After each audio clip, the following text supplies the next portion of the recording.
It's so important to make the right decisions later in those rounds. So I'm here to help you locate those 5 hidden gems waiting to break out for the 2024 fantasy football season. Now, sitting at tight end 16, Pat Firemove brings a lot of interest here when he's going in those 12th rounds. Now, we're looking at this situation where I know last year he wasn't great for fantasy, not the best fantasy finish. He dealt with some injuries and everything like that. But overall, the quarterback play was bad. The quarterback play always has been in question in the Pittsburgh Steelers locker room. Now, with a QB upgrade, I'm buying back in because Pat Firemove has always been a productive tight end when given opportunity.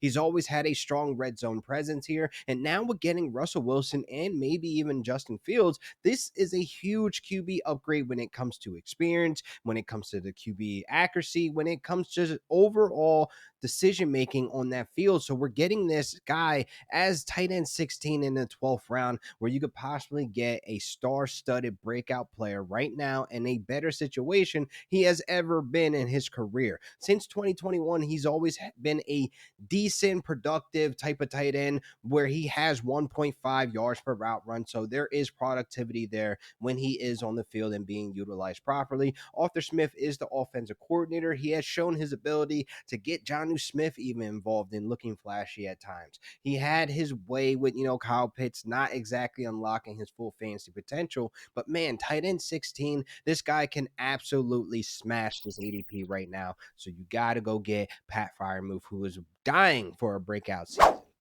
Now, I think this is the time for the breakout season for Josh Palmer, who is sitting at wide receiver 58. I love where he's going in drafts, where he could potentially be the Chargers wide receiver one. When we look at this wide receiver room, when we look at this offense, and this whole scheme is going to get turned upside down with Jim Harbaugh, I think that when we look at who has the most chemistry right now with Justin Herbert, and I think that is Joshua Palmer. You have Mike Williams gone, Keenan Allen's gone, Austin Eckler's even gone. Now, Joshua Palmer is falling into a situation where he has the most experience and the most chemistry with Justin Herbert. He can easily end up being his number one target. Ladd McConkey will be there. He'll be the playmaker as well. He'll add his sauce to the offense and build the chemistry with Justin Herbert as well. But I think who has to step up right now is Joshua Palmer to be the guy who has the most chemistry with him.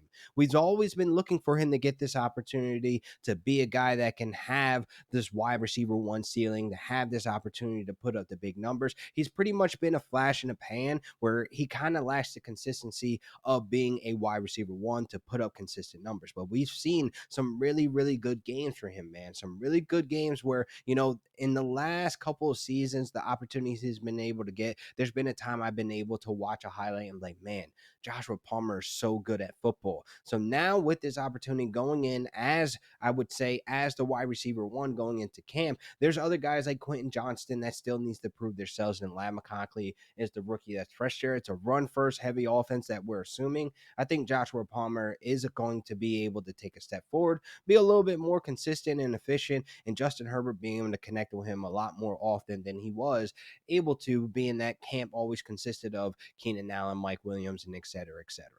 Now, Zamir White is a breakout candidate for the 2024 season. RB21 right now. He's in those mid rounds, but I think he is a breakout candidate to smash his ADP just based on pure opportunity. Now, the backup behind him is Alexander Madison, so we could just knock out the category of him sneaking in the red zone goal line, taking some touchdowns, because we know Alexander Madison is allergic to the end zone. So Zamir White has that locked up, and the great thing that he brings to the table as well, what he showcased last season when he took over as the starter for Week 15 for Josh Jacobs, who was dealing with injuries, he's able to get peppered with targets. All throughout the season, we kind of seen him trying to get like targets here and there and get peppered, with some catches, but he has the ability to just get upfield. He's a great size guy that can break the tackles, and he's able to make the big plays in open space. So he's a running back that I think is going to break out this season because the Raiders' rushing volume took a incredibly noticeable increase once he became the starter in Week 15. Now we're looking at rushing efficiency, the whole rushing yards per game. And when you look at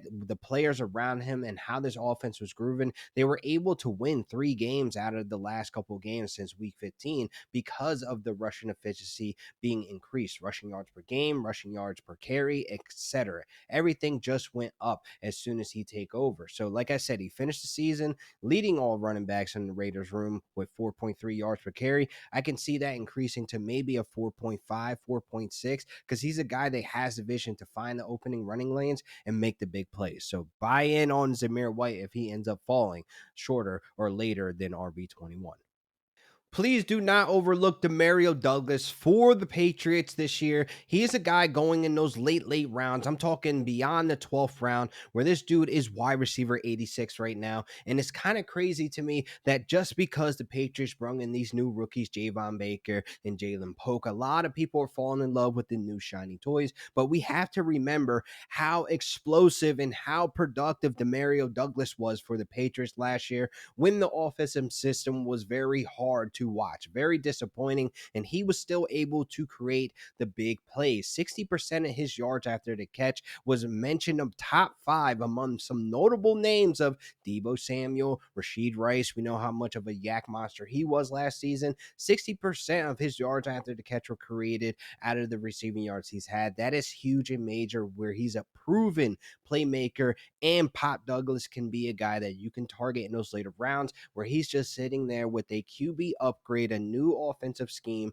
hopefully some better decision making from the quarterback position in Drake May. And I really feel as though Demario Douglas is being overlooked when he was the most productive and explosive playmaker on that Patriots offense last year. We have to give this dude some respect. Some real opportunity for Deontavian Wicks for the Green Bay Packers to have a breakout season, and it's clearly just because of the upside of more opportunities here. Now, we know Christian Watson is there. We know that he's been getting a specialist to look at those hamstrings. He's on the right path for rehabbing and making those hamstrings a little bit more stronger, but it's not set in stone that he will come in and take over this wide receiver 2 or wide receiver 3 role for him, where you're looking at Deontavian Wicks of how productive and how great and efficient he was for this young, powerful Packers offense when you're collaborating with a Jaden Reed, when you're collaborating with Romeo Doubs. Watson is a talented wide receiver as well, but the lack of chemistry has shown the last season when we're looking at how does Jordan Love look when he's targeting Christian Watson versus Deontavian Wicks. Deontavian Wicks had a 2.14 yards per route run, which was top 25 in the NFL last year, minimum 50 targets. This is something huge where he's showing that he can be productive when he's on the field. I think you take this shot at wide receiver 61, people. He is a shining star, and that is the answer to your questions about, do I draft Christian Watson? Do I take him that are several rounds ahead of Deontavian Wicks and roll the dice again? I say no and take on Deontavian Wicks, who's shown that he could be very, very efficient and successful when you're giving him opportunity on this Packers offense. So that wraps up another great episode of RotoBaller Fantasy Sports YouTube channel. Please make sure you guys like and subscribe and head over to the website. Sign up today. Use my promo code FIRE to get 10% off of your subscription when you guys sign up today. So I'll see you guys next week for another great episode. Until next time, find me on Real Deal Fantasy on all social media platforms.